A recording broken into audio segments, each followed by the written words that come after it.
Judging there is far too much discord in the political atmosphere, you sacrificed 3,500 spunlocks in order to summon Henry Clay, the great negotiator.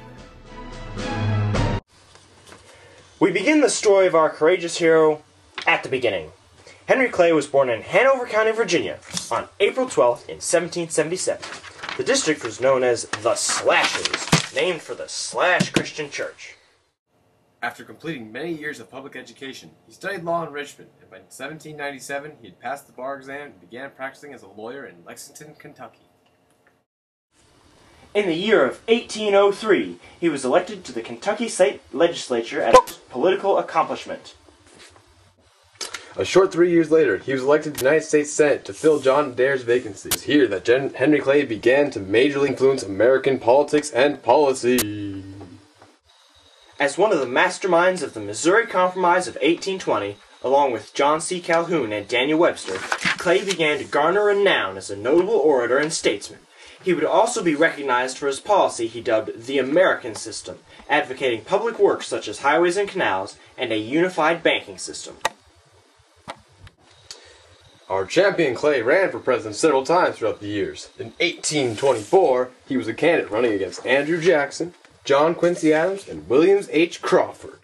Henry lost by a wide margin, but the election was too close to be settled by the Electoral College. Because the election was so highly contested, the top three candidates, Jackson, Adams, and Crawford, were to be deliberated between by the House of Representatives.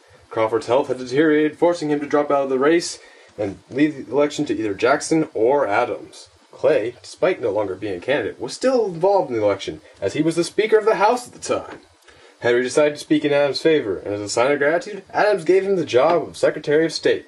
This controversial move was decried by Jackson as a corrupt bargain. Rabble, rabble, rabble. Clay would again attempt to run for presidential office in 1832, but sadly, the incumbent Andrew Jackson, again running against Clay, and by now a well-established rival, won by a landslide, leaving Clay with only 49 electoral votes to Jackson's 219.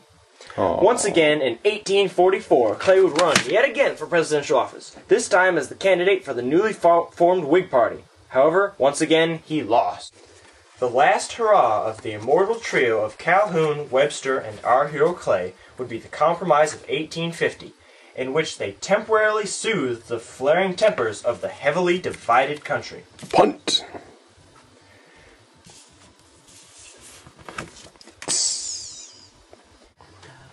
Go. Shortly after this final triumph, Clay drew his last breath in 1852 and was buried in Lexington, Kentucky. This is 18, so that's why I said it, but yeah, we need to fix that, because that just... Speak words!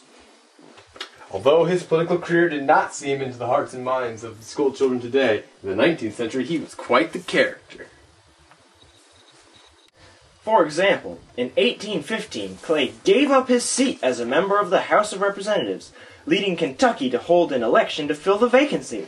Clay promptly won this election, filling his own vacancy.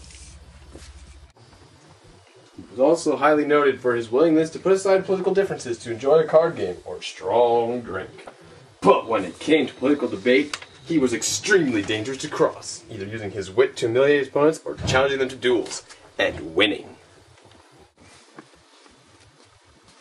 Of course, this attitude is what he was most known for. President Harrison is known to have said, "Mr. Clay, you are much too impetuous." A House inductee was known to have said, "I do not wish to meet Mr. Clay. He is my opponent, and I do not wish to subject myself to his fascination."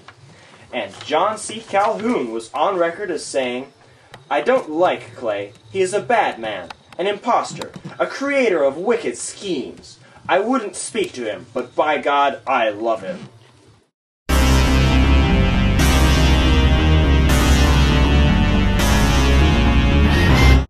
That didn't sound like I'm ready. Shut up, Owen.